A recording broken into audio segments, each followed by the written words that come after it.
గత 4 రోజులుగా రాష్ట్ర వ్యాప్తంగా మొదలైనటువంటి బతుకమ్మ సంబరాలను ఈరోజు అంబరాన్ అంటే విధంగా రాష్ట్ర వ్యాప్తంగా మరి మహిళలు ముఖ్యంగా ప్రభుత్వ ఉద్యోగులు వారి వారి కార్యాలయాల్లో కూడా అత్యంత మరి ఘనంగా నిర్వహించుకుంటూ ఈరోజు మన యొక్క రాష్ట్ర సచివాలయంలో మరి అక్కడున్నటువంటి మహిళా ఉద్యోగులందరూ కలిసి బతుకమ్మ ఏర్పాట్లను చేసి మేమందరం కూడా ఇక్కడ ఆడి పాడడం జరిగింది. బతుకమ్మ అంటే తెలంగాణ సంస్కృతిని ప్రతిబింబించేది. తెలంగాణ ఆడపడుచుల యొక్క మరి ఆట పాటల ద్వారా మన తెలంగాణ గడ్డ యొక్క అస్తిత్వాన్ని భవిష్యత్ తరాలకు అందించాల్సిన అవసరం ఉంది. మరి బతుకమ్మ అంటేనే ముఖ్యంగా చెరువులతో ముడిపడి ఉన్నటువంటి బంధం. చెరువులు అంటే చెరువులు నిండడంతో మరి మనకు బతుకమ్మ కూడా వస్తుంది. మరి అప్పటిదాకా అత్తవారి ఇళ్లలో పోయినటువంటి ఆడపడుచులు కూడా తల్లిదండ్రుల ఇళ్లకు వచ్చి ఆత్మీయంగా ఉండేటువంటి పండుగ ఈ 9 రోజుల పండుగ బతుకమ్మ పండుగ. కాబట్టి ఈ పండుగను మన సీఎం రేవంత్ రెడ్డి గారు కూడా రాష్ట్ర వ్యాప్తంగా ఘనంగా నిర్వహించుకోవడం కోసం మహిళలకు అదేవిధంగా మరి మహిళా ఉద్యోగులకు కూడా అనేక అవకాశాలు ఇస్తూ ప్రోత్సహించడం జరిగింది. ఈ క్రమంలోనే ఇక్కడ ఈరోజు మేము మరి ఒక దిక్కు ఉస్మానియా యూనివర్సిటీలో కానీ మరి పంచాయతీరాజ్ ఉద్యోగులతోటి అదేవిధంగా విద్యుత్ ఉద్యోగులతోటి మహిళా ఉద్యోగులతోటి ఈరోజు సచివాలయంలో ఉన్నటువంటి మా మహిళా ఉద్యోగులతోటి ఈ సంబరాన్ని నిర్వహించుకోవడం చాలా సంతోషం. ముఖ్యంగా మనం ఎంత ఎత్తుకు ఎదిగినా, ఎంత ఆర్థికంగా ఉన్నా, ఎంత సామాజిక ఉన్నతంగా ఆలోచనలు ఉన్నా, ఎంత పదవులలో ఉన్నా మన పూర్వీకులు ఇచ్చినటువంటి మన పూర్వీకులు మనకు అందించినటువంటి ఇలాంటి గొప్ప ఆట పాటలతో ఆనందంతో అలాయి బలాయితో కూడుకున్నటువంటి ఈ ఆత్మీయ బంధాన్ని బతుకమ్మను మనం భవిష్యత్ తరాలకు అందించాల్సిన అవసరం ఎంతైనా ఉందని తెలియజేస్తాను. దేశంలో మరి ప్రపంచంలో ఎక్కడ లేని విధంగా పూలను పూజించే పండుగ.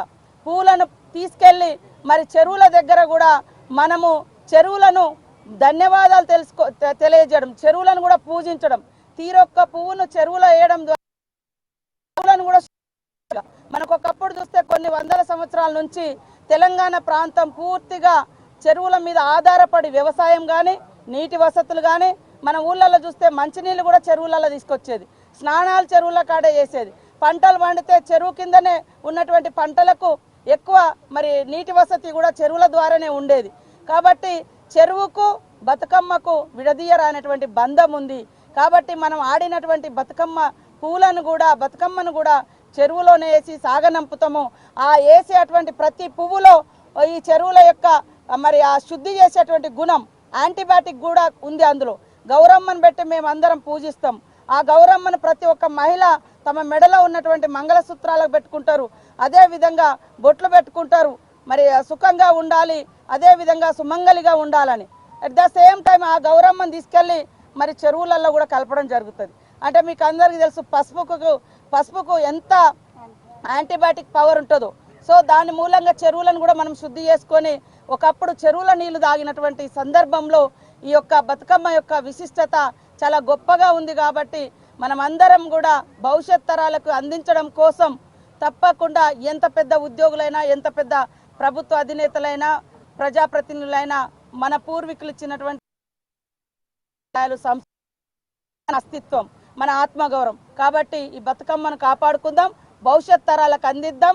మన యొక్క స్వచ్ఛమైనటువంటి పూల పండుగను మరిన్ని యుగాలు నిర్వహించుకునే విధంగా ముందుకు తీసుకెళ్దామని తెలియజేస్తూ ఈరోజు ముఖ్యమంత్రి గారు ఈ యొక్క మరి అవకాశాలు కల్పించి మా సెక్రటేరియట్లో కూడా మహిళలందరం ఈ రకంగా నిర్వహించుకోవడానికి కారణమైనటువంటి మరి సీఎం గారికి, అదేవిధంగా చీఫ్ సెక్రటరీ గారికి, ఇతర ఉద్యోగులకు అందరికీ కూడా బతుకమ్మ శుభాకాంక్షలను తెలియజేస్తా ఉన్నాం.